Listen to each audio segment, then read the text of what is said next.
The world of medicine is ever changing and ever advancing, and you have a chance to actually be part of the story. Yes, Dr. Dina Peterson of Noble Clinical Research is joining us with the details. Doctor, great to have you back. Thank you. So what do you do and your staff do at Noble Clinical?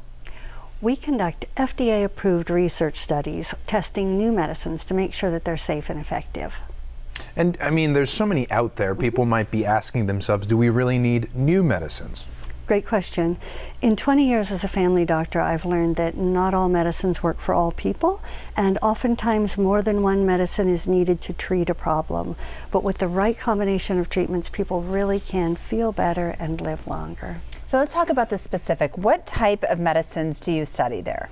We study medicines for a lot of different indications, a lot of different medical problems. We nearly always have a study for knee pain from osteoarthritis, and in fact we have 3 of those going on right now studying different medicines.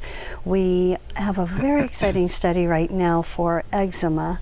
Eczema is a skin condition where it's red and very itchy, sometimes so itchy that people have trouble sleeping at night. And the standard treatment is to apply a steroid cream or ointment all over the rash 3 times a day.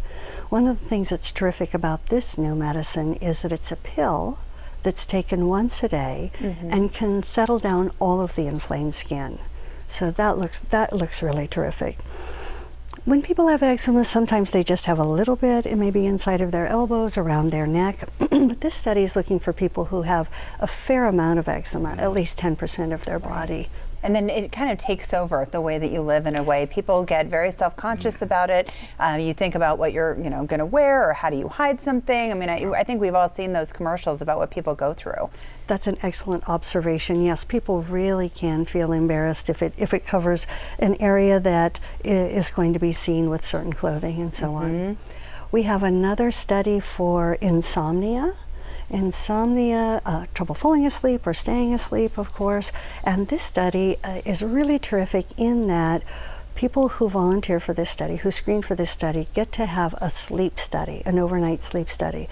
This is a very expensive test that many insurance companies do not want to pay for. So even if they don't qualify for the study, they often derive benefit from the testing.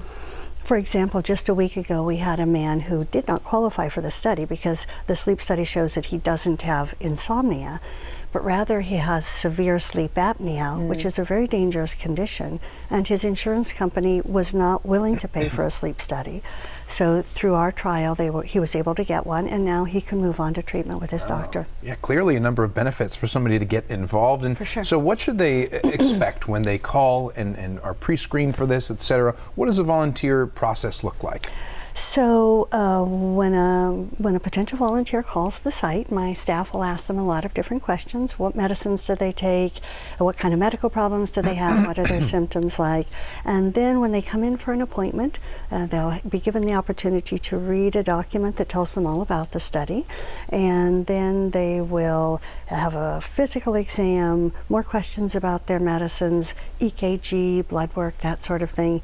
And then after the visit, they may well have additional testing. For the insomnia trial, of course, they would have a sleep study. For the knee osteoarthritis trial, they would have an x-ray, and so on. And you're talking about EKGs and things of that nature. Those can be incredibly expensive if you weren't doing it with them. So when you do procedures like that, do the volunteers have to pay for those leading up to? Not at all. They get a lot of free treatment. All of the testing is free. And in addition to that, volunteers are compensated for their time and travel efforts anywhere between $200 and $2,500, depending on the time commitment to the study. Awesome. And I imagine for a lot of them, there's a source of pride. It's a sense of pride to be a part of a study like this, right? That's exactly right. I tell people all of the medicines we have because of volunteers like them. So it's really a tremendous contribution. We also have a very exciting study for menopause, for women who have hot flashes in the menopause. This is a new estrogen, and we have not had a new estrogen in decades. What looks particularly great about this estrogen is that it may be safer in women who are at risk for breast cancer, which is all women. Right. So that's really looking terrific. So women need to have 7 or more hot flashes a day. Sometimes they have trouble, people have trouble quantifying the number of hot flashes. They think, oh, if I'm hot off and on for 20 minutes, that's a hot flash. No, if it comes and it subsides and it comes, it subsides, those are all separate hot flashes. Right, and you can help them with that when That's you right. call. People need to call up. It's clear that you love your work, and the volunteers also, like I said, feel like they're part of the story. So thanks for being here again. Nice to see you. Thanks so much. Really appreciate it. Of course. And if you'd like to learn more about Noble Clinical Research, visit their website, nobleclinicalresearch.com, or call 520-612-7860.